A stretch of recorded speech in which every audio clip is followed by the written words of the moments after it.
వచ్చే ఆదివారం అంటే 26వ తారీఖు కిడ్నీకు సంబంధించిన ఇంకొక సెమినార్ ఉంటుందండి. అంటే పోయినసారి నిర్వహించినప్పుడు చాలామంది మిత్రులు ట్రై చేశారు. కానీ ఇప్పుడు ఒక కాల్ మాట్లాడుతున్నప్పుడు మీకు వెనుక ఈ కాల్స్ మిస్డ్ కాల్స్గా ఉండిపోవడం, అలా చాలామంది మిస్ అయిపోవడము, ఇలా అంతా జరిగింది. అలాగా చాలామంది ఉండిపోయారు. వాళ్ళ కోసము ఇంకొక సెమినార్. ఇప్పుడు మిత్రులు అడుగుతున్నారు, లక్షల మంది సబ్స్క్రైబర్స్ ఉన్నారు కదండి, ఒక పెద్ద హాల్ తీసుకొని ఒక 500 మంది 600 మందికి ఇలాంటి ఒక సెమినార్ మీరు కండక్ట్ చేయొచ్చు కదా అంటే మన పర్పస్ అది కాదండి.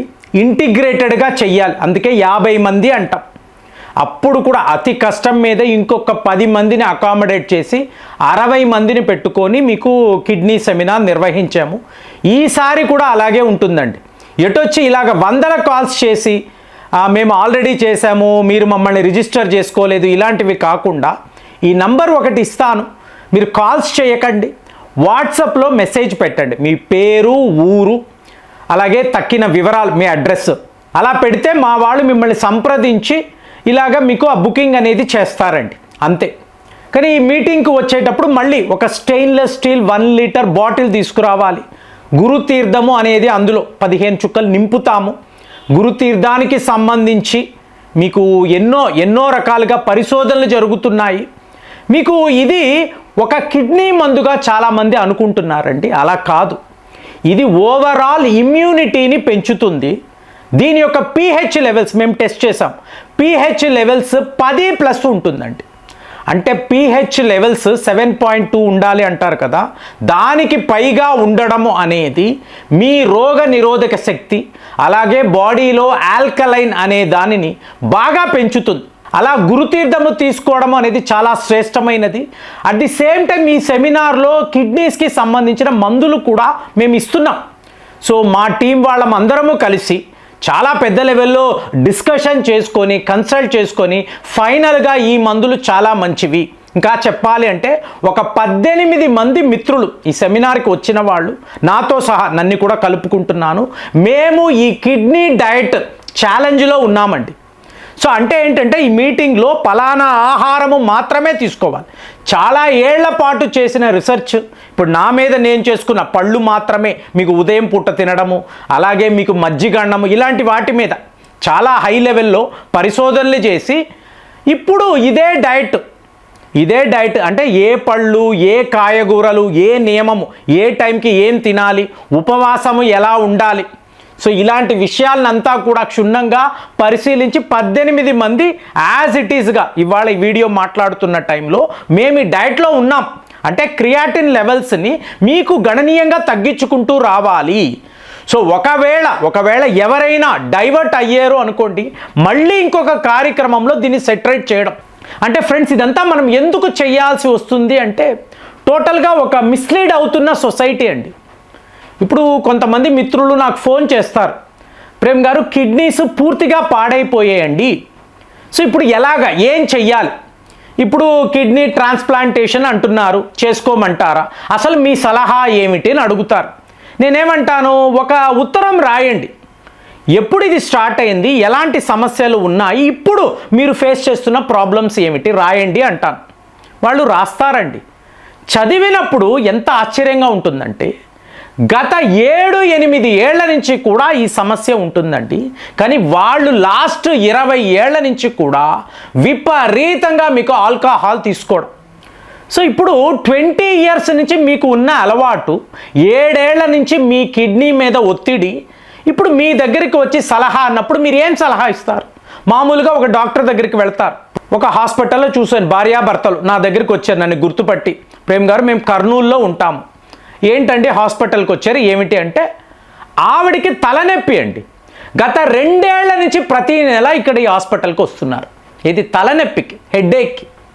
అక్కడికక్కడ పలానా మందు వేసుకోండి మీకు తగ్గిపోతుంది. ఇన్నిసార్లు కర్నూలు నుంచి పొలోమంటూ వచ్చి మీకు మధ్యాహ్నం మళ్ళీ ఆ క్యాంటీన్లో లంచ్ చేసుకొని మళ్ళీ ఒక రోజంతా ఇది తలనొప్పికి. సో అలాంటి పరిస్థితుల్లో ఏంటి, మీకు ఫస్ట్ వచ్చేటప్పటికి హాస్పిటల్ నుంచి కాల్స్ వస్తాయి, ఏంటి మీరు రాలేదు అని. అంటే ఇక్కడ ఏమైందండి, ఒక కార్పొరేట్ సెటప్ అండి, పోటీ, టర్నోవర్. సో లక్షల జీతాలు, వాళ్ళు ఏంటి, మా టర్నోవర్ ఎలా పెంచుకోవాలి, హాస్పిటల్లో టర్నోవర్ ఎలా పెరుగుతుంది ఫ్రెండ్స్? ఓన్లీ వచ్చే పేషెంట్స్ మీదే.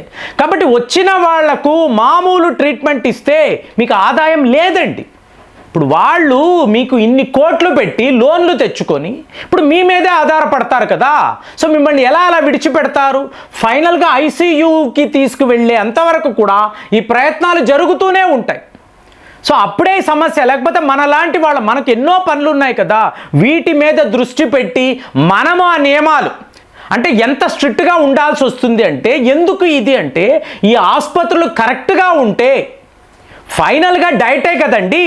మీరు ఎలాంటి డైట్ తీసుకుంటున్నారో అదే కదా ఫుడ్ ఈజ్ మెడిసిన్ ఎందుకంటే ఇన్నిసార్లు అంటాం, ఇదే ప్రాబ్లం. కానీ ఆ ఫుడ్ని కరెక్ట్గా ఎలా తీసుకోవాలి అనేది ఉండడం లేదండి. అలాగే మీకు ఉండాల్సిన నియమం, మీరు ఎలాంటి నియమాల్లో ఉండాలి, ఏ టైంకి ఏం చెయ్యాలి, ఇదంతా తెలియకపోవడం. ఒకవేళ చెప్పారు అనుకోండి, ఇప్పుడు నేను చెప్తున్నాను కదా, ఒక డాక్టర్ నా పక్కనే ఇలాగ వీళ్ళు కూర్చొని ఉన్నారు, నేను అకేషనల్గా తాగుతానండి నా మిత్రుడు చెప్తున్నాడు, రోజు ఈయన తాగుతాడు. పర్వాలేదండి, అకేషనల్గా తాగితే ఏం కాదు. నేను అడుగుతున్నా, డాక్టర్ ఎలా మీరు ఇలా అంటారు? తాగకూడదని చెప్పాలి కదా, తాగడం వల్లే కదా ఈ సమస్య.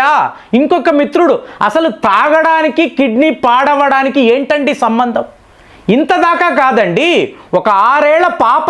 ఇప్పుడు ఆ పాపని అడిగాను, ఏంటమ్మా నువ్వు ఏం తింటావు అంటే, ఏమీ లేదండి మా అమ్మ చాలా స్ట్రిక్ట్, రోజుకి 1 గ్లాసు స్ప్రైట్ తాగుతాను. వాళ్ళ అమ్మ ఏమంటుంది, స్ప్రైట్ తాగితే ఏమవుతుందండి? చూస్తున్నారు కదా, పాపని చూస్తున్నారు కదా పరిస్థితి. అంటే మేము తీసుకుంటున్న ఇంటేక్కిను మా ఆరోగ్యపరమైన సమస్యలకు సంబంధమే లేదు. ఇలా ఆలోచిస్తున్నారండి. ప్రతిరోజు మీరు మీ పాపకి స్ప్రైట్ ఇస్తే కిడ్నీస్ ఏమవుతాయండి, లివర్ ఏమవుతుందండి? ఈ ఆలోచనే ఉండడం లేదండి. అలాంటప్పుడే మనం ఇంత స్ట్రిక్ట్గా ఇలాంటి కార్యక్రమాలు పెట్టినప్పుడు మనం ఇదే ఫుడ్ ఇలాగే ఉండాలని ఎందుకు చెప్తున్నాము? మళ్ళీ ఇందులో ఏంటి, అస్సలు మీరు చాలా యోగులలాగా ఋషులలాగా ఉండమని కూడా చెప్పడం లేదు. మనము ఇప్పుడు ఈ సొసైటీలో అలా కుదరదు కదండి. జస్ట్ మీ ఫుడ్ హ్యాబిట్స్ని మార్చుకోండి, చాలా ఈజీగా దీన్ని మేనేజ్ చేయొచ్చు. సో కిడ్నీ రివర్సల్ అనేది జరుగుతుంది, ఎంతోమంది చేసి చూపించారండి. అంటే ఒక మాదిరిగా ఉండే ఆహారాన్ని పూర్తిగా వీళ్ళు అవాయిడ్ చేస్తారు, అసలు వాటి జోలికే వెళ్ళరు. ఏది తినాలి, ఏ టైంకి ఎలా ఉండాలి, డిసిప్లిన్ అనేది ఏమిటి, ఇది నేర్చుకున్నప్పుడు కిడ్నీ రివర్సల్ అనేది జరుగుతుందండి. సో ఇప్పుడు ఈ అవేర్నెస్ ప్రోగ్రామ్ దానికే. గురుతీర్థం ఇవ్వడం ఒక ఎత్తు, ఎందుకంటే ఇది మీకు మిరాకిల్స్ చేస్తాయి అనేది పూర్తిగా మాకు నమ్మకం ఉంది కాబట్టి ఇంతలా మాట్లాడుతున్నాం. At the same time kidney విషయానికి వచ్చేటప్పుడు మాత్రము పర్ఫెక్ట్ డయట్ అనేది మనం ఫాలో అవ్వగలిగితే, సో ఇప్పటికి 1 వీక్, ఈ రోజుతో 1 వీక్, ఇంకొక 3 వారాలండి ఈ డయట్ పెట్టుకున్నాము. మిత్రులందరూ కూడా ఫోటోలు పెడుతున్నారు, ఇదే డయటే ఫాలో అవుతున్నామండి అని చెప్తున్నారు. ఇలాగే మనం అంటే మీకు 6 ఏళ్ల ప్రాబ్లమ్ 6 రోజుల్లో తగ్గిపోతుందా అనే భ్రమ దయచేసి పెట్టుకోకండి.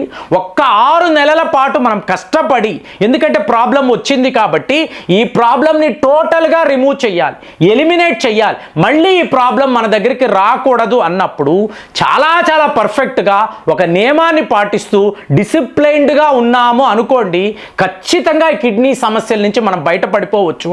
గురుతీర్థముతో పాటు కిడ్నీకి సంబంధించిన ప్రతి ఒక్క నియమము ఎలా పాటించాలి అని చెప్పి క్షుణ్ణంగా మనం అక్కడ మాట్లాడుకోవడం ఉంటుంది, మందులు ఇవ్వడం ఉంటుంది. ఇది చాలా ఫ్రూట్ఫుల్గా ఉంటుందని నేను పూర్తిగా నమ్ముతున్నాను. మరి కిడ్నీ ప్రోగ్రామ్కి ఎవరెవరు వస్తారో దయచేసి ఈ నంబర్కి మెసేజ్ పెట్టండి, పెట్టి వచ్చి పార్టిసిపేట్ చేసి ఆ బెనిఫిట్స్ పొందండి అని నేను కోరుకుంటున్నాను. జై హింద్.